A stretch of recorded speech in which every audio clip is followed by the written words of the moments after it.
মৰমৰ ছাত্ৰ ছাত্ৰীসকল, আজি আমি দ্বিতীয় শ্ৰেণীৰ গণিত পাঠ্যপুথিত থকা পাঠ নম্বৰ হৈছে 7 আৰু পাঠৰ নাম হৈছে কি বিয়োগ আৰু কিতাপৰ পৃষ্ঠা নম্বৰ হৈছে কিমান 73।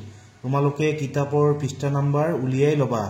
প্ৰথমে কি কৈছে সংখ্যাৰ খেল ক নম্বৰটো তোমালোকে চোৱা। ইয়াত কি আছে 3×4 34। তোমালোকে ইয়াত চোৱা এইটো আছে বিয়োগ চিহ্ন।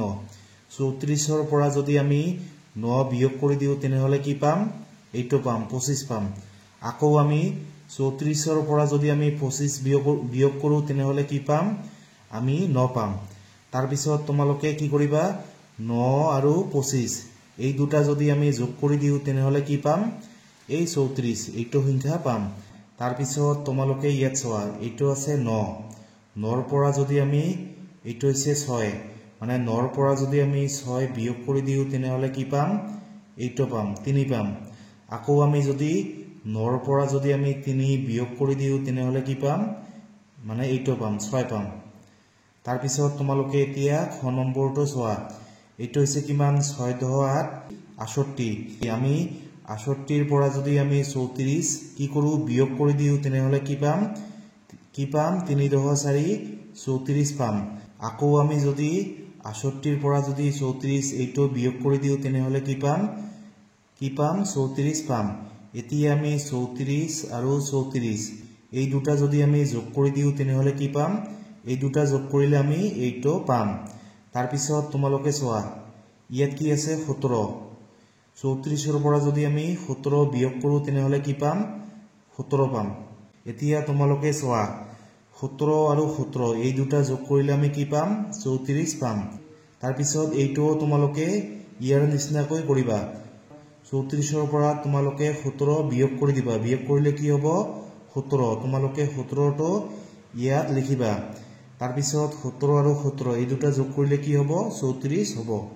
তাৰ পিছত এতিয়া তোমালোকে গ নম্বৰটো চোৱা। এইটো হৈছে কি 7×3 কি হয় 73। এইটো হৈছে বিয়োগ চিন মানে 73ৰ পৰা 30 তোমালোকে বিয়োগ কৰিবা। বিয়োগ কৰিলে কি হ'ব এইটো হ'ব 4×3 কি হ'ব 43 হ'ব। এতিয়া তোমালোকে কি কৰিবা 73ৰ পৰা তোমালোকে 43 বিয়োগ কৰিবা। এই দুটা বিয়োগ কৰিলে কি পাবা তোমালোকে পাবা 30 এইটো পাবা। এতিয়া তোমালোকে কি কৰিবা 30 আৰু 43 এই দুটা কি কৰিবা এই দুটা তোমালোকে যোগ কৰি দিবা। যোগ কৰিলে কি হ'ব 30 আৰু 43 যোগ কৰিলে হ'ব 73। তোমালোকে এইটো পাবা। তাৰ পিছত তোমালোকে ইয়াত চোৱা 30 বিয়োগ 7 মানে 30ৰ পৰা যদি আমি 7 বিয়োগ কৰি দিও তেনেহলে কি পাম এইটো পাম 23। আকৌ আমি যদি 30ৰ পৰা 23 বিয়োগ কৰি দিও তেনেহলে কি পাম এইটো পাম 7। তাৰ পিছত কি কৰিবা 7 আৰু 23 এই দুটা যোগ কৰি দিবা। যোগ কৰিলে কি হ'ব 30 হ'ব। তোমালোকে এইবোৰ বহীত কৰি চাবা। তাৰ পিছত ইয়াত আছে কিমান 4×3 43। 43ৰ পৰা তোমালোকে ইয়াত কিমান দি আছে 13। এইটো হৈছে বিয়োগ চিন। 43ৰ পৰা তোমালোকে 13 বিয়োগ কৰিবা। 43ৰ পৰা 13 বিয়োগ কৰিলে কি হ'ব 30। তোমালোকে বিয়োগ কৰি চাবা কি হ'ব 30।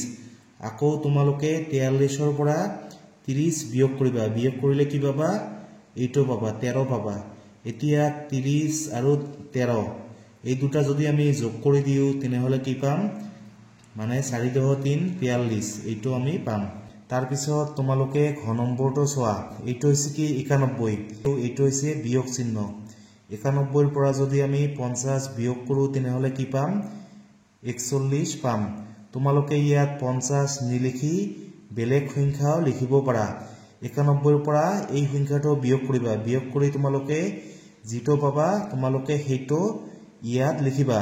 আকৌ আমি যদি 91ৰ পৰা এই 41টো বিয়োগ কৰি দিও তেনেহলে আমি কি পাম এই 50টো পাম। এতিয়া আমি 50 আৰু 41 এই দুটা যদি আমি যোগ কৰো তেনেহলে কি পাম 91 পাম। তাৰ পিছত ইয়াত আছে 50। 50ৰ পৰা যদি আমি 25 বিয়োগ কৰি দিও তেনেহলে কি পাম আমি 25 পাম। তোমালোকে ইয়াত 25 নিলিখি বেলেগ সংখ্যাও লিখিব পাৰা।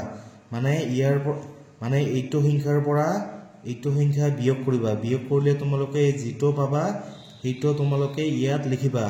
মই লিখিছো ইয়াত 25 মানে 50ৰ পৰা যদি আমি 25 বিয়োগ কৰি দিও তেনেহলে কি পাম 25 এতিয়া 25 আৰু 25 এই দুটা যোগ কৰিলে কি হ'ব যোগ কৰিলে আমি এইটো সংখ্যা পাম মানে 50 পাম তাৰ পিছত তোমালোকে ইয়াত চোৱা এইটো হৈছে 4 * 1 41 41ৰ পৰা যদি আমি 20 বিয়োগ কৰি দিও তেনেহলে কি পাম 21 পাম আকৌ আমি যদি 41ৰ পৰা 21 বিয়োগ কৰি দিও তেনেহলে কি পাম আমি 20 পাম এতিয়া আমি 20 আৰু 21 এই দুটা যদি আমি যোগ কৰি দিও তেনেহলে কি পাম এইটো সংখ্যা পাম মানে 41 পাম তোমালোকে এইবোৰ এনেকৈ কৰিবা